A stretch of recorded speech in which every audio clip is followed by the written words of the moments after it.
നിലമ്പൂർ ഉപതെരഞ്ഞെടുപ്പിൽ ബിജെപി സ്ഥാനാർത്ഥിയെ നിർത്തുന്നില്ലെങ്കിൽ അത് സിപിഎമ്മുമായുള്ള അഡ്ജസ്റ്റ്മെന്റ് ആയിരിക്കുമെന്ന് കോൺഗ്രസ് വക്താവ് സന്ദീപ് വാര്യർ. കോൺഗ്രസ് മുക്ത ഭാരതം ഉണ്ടാക്കാൻ എല്ലായിടത്തും പണിയെടുക്കുന്നത് ബിജെപിയാണ്. ബിജെപിയുമായി എല്ലാ സംസ്ഥാനത്തും നേരിട്ട് ഏറ്റുമുട്ടുന്നത് കോൺഗ്രസും രാഹുൽ ഗാന്ധിയുമാണ്. ഊരിപ്പിടിച്ച വാളുകൾക്കിടയിലൂടെ പോയ പിണറായി എന്തുകൊണ്ടാണ് കേന്ദ്രത്തിനെതിരെ മിണ്ടാത്തതെന്നും സന്ദീപ് ചോദിച്ചു. ബിജെപിക്കാർ ഒരിക്കലും കോൺഗ്രസിന് വോട്ട് ചെയ്യില്ല. ബിജെപി എന്നെങ്കിലും അധികാരത്തിൽ നിന്ന് പുറത്താക്കാൻ കഴിയുമെങ്കിൽ അത് കോൺഗ്രസിനായിരിക്കും. വയനാട് ഉപതെരഞ്ഞെടുപ്പിൽ 60,000 വോട്ടിന്റെ ഭൂരിപക്ഷമാണ് പ്രിയങ്ക ഗാന്ധിക്ക് നിലമ്പൂരിൽ ലഭിച്ചത്. അതെല്ലാം തീവ്രവാദികൾ വോട്ട് ചെയ്തുണ്ടാക്കിയതാണെന്നാണ് എ വിജയരാഘവൻ പറഞ്ഞത്. നിലമ്പൂരിലെ വോട്ടർമാർ തീവ്രവാദികളാണോ എന്നും സന്ദീപ് വാര്യർ ചോദിച്ചു. പ്രിയങ്ക ഗാന്ധിക്ക് വോട്ട് ചെയ്തത് ജാതി മത രാഷ്ട്രീയ മാനദണ്ഡങ്ങൾക്ക് അതീതമായാണ്. അവരെ തീവ്രവാദികളെന്ന് വിളിച്ച സിപിഎമ്മിന് എങ്ങനെയാണ് നിലമ്പൂരിലെ വോട്ടർമാർക്ക് മുന്നിലേക്ക് പോകാൻ കഴിയുക? യോഗി ആദിത്യനാഥിനെ പോലും നാണിപ്പിക്കുന്ന വർഗീയ പ്രചാരണമാണ് സമീപകാലത്ത് സിപിഎം കേരളത്തിൽ നടത്തിയത്. മലപ്പുറത്തും കോഴിക്കോടും രാവിലെ വ്യായാമം ചെയ്യാൻ പോകുന്നവരിൽ മുസ്ലിങ്ങളുടെ എണ്ണം കൂടുതലായപ്പോൾ അവരെല്ലാം തീവ്രവാദ പരിശീലനത്തിന് പോകുന്നവരാണെന്ന് പറഞ്ഞത് സിപിഎം നേതാക്കളാണെന്നും സന്ദീപ് വാര്യർ പറഞ്ഞു. അതേസമയം ഭൂരിപക്ഷ വർഗീയത, ന്യൂനപക്ഷ വർഗീയത, UDF എന്നിവർ ഒപ്പം ചേർന്ന് മഴവിൽ സഖ്യമുണ്ടാക്കി നിലമ്പൂരിൽ LDFിനെതിരെ മത്സരിക്കുന്നുവെന്ന് MV ഗോവിന്ദൻ.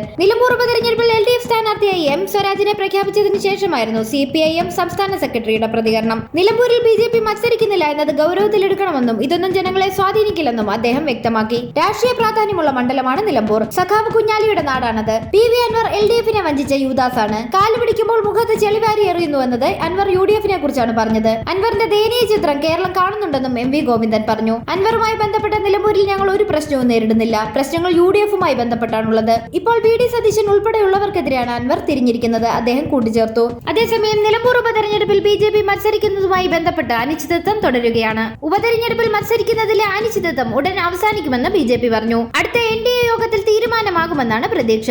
സീറ്റ് നൽകിയിട്ടും മത്സരിക്കാൻ BDJS പൂർണ്ണ മനസ്സ് കാട്ടാത്തതാണ് ബിജെപിയെയും NDAയും വെട്ടിലാക്കുന്നത്. 2 ദിവസത്തിനകം നടക്കുന്ന NDA യോഗത്തിൽ തീരുമാനമാകുമെന്ന് BDJS അധ്യക്ഷൻ തുഷാർ വെള്ളാപ്പള്ളി പറഞ്ഞു. BDJS തയ്യാറാകുന്നില്ലെങ്കിൽ സ്വതന്ത്രനെ സ്ഥാനാർത്ഥിയാക്കുന്നതും ബിജെപി പരിഗണിക്കുന്നുണ്ട്. വിദേശയാത്ര കഴിഞ്ഞെത്തുന്ന ബിജെപി സംസ്ഥാന പ്രസിഡന്റ് രാജീവ് ചന്ദ്രശേഖറുമായി ചർച്ച നടത്താൻ BDJS യോഗം തുഷാറിനെ ചുമതലപ്പെടുത്തിയിരുന്നു. മത്സരിക്കുന്നതിനോട് 2 അഭിപ്രായമുണ്ടെങ്കിലും മാറി നിൽക്കേണ്ടെന്ന നിലപാടാണ് BDJS മലപ്പുറം ഘടകത്തിന്. NDA മത്സരിക്കേണ്ട ആവശ്യമില്ലെന്നായിരുന്നു ബിജെപി തുടക്കത്തിലെടുത്ത നിലപാട്. 2016-ൽ BDJSും 2021-ൽ ബിജെപിയുമാണ് നിലമ്പൂരിൽ മത്സരിച്ചത്.